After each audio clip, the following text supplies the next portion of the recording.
Hey, I'm Jesse. Let's have a devotion. As we continue in our training for evangelism, I want us to ever be vigilant, ever aware of the Holy Spirit's role in the bringing up of the sacred conversation. We see Jesus when he calls his first disciples. He's already been at work in their hearts. Just look at the way he calls Nathanael. All right, this is John chapter 1, beginning in verse 44. Now Philip was from Bethsaida, the hometown of Andrew and Peter. Philip found Nathanael and told him, "We have found the one Moses wrote about in the law, and so did the prophets, Jesus, the son of Joseph from Nazareth." All right, so Philip found Nathanael, and he tells him, look, he knows what Nathanael already knows. He knows that Nathanael is familiar with the writings of Moses. He's familiar with the prophets. And he's saying, we found that one who's been prophesied. So he begins with a sense of commonality with him. He already believes in Yahweh, already believes in God. And now he's just told him, we found the Messiah. What you're going to see is that God is already at work in Nathanael's life. And Philip couldn't have known that.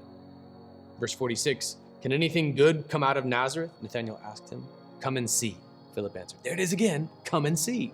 Just invite people to Jesus, invite people to church. If they're freaked out by church, tell them our church is in a movie theater. If they're freaked out by movie theater churches, invite them to your small group and then let them come over, feed them well. And then it's a very easy bridge to go from this plan that goes book by book through the Bible with our curriculum to corporate worship too.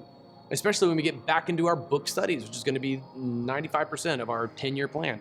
You go through the verses of the Bible and you invite them, come and see Jesus. Like, come and see Jesus in our group. Come and see Jesus in our corporate worship. Come and see Jesus yourself, one-on-one with me in the Bible. God is already at work, however, in Nathanael's life. Watch this. This is so cool. Then Jesus saw Nathanael coming toward him and said about him, "Here truly is an Israelite in whom there is no deceit." How do you know me? Nathanael asked. Before Philip called you, when you were under the fig tree, I saw you, Jesus answered. Rabbi, Nathanael replied, you are the Son of God. You are the King of Israel. Jesus responded to him, do you believe because I told you I saw you under the fig tree?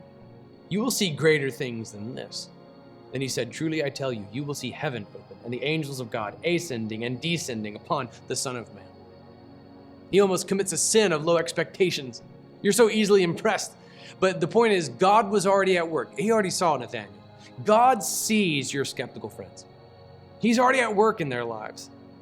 I'm amazed at how often I get this comment. When I just teach through books of the Bible, people come up and say, like, this was written for me right now, where I'm at.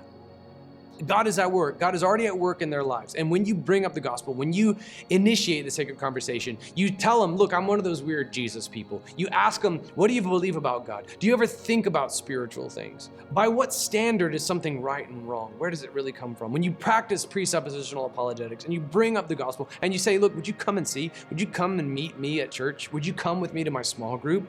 Can I meet with you? Can we have our own one-on-one Bible study? When you do this, God was already at work. God saw them under the fig tree. God saw them brushing their teeth. He worked on their hearts while they waited for their coffee to brew.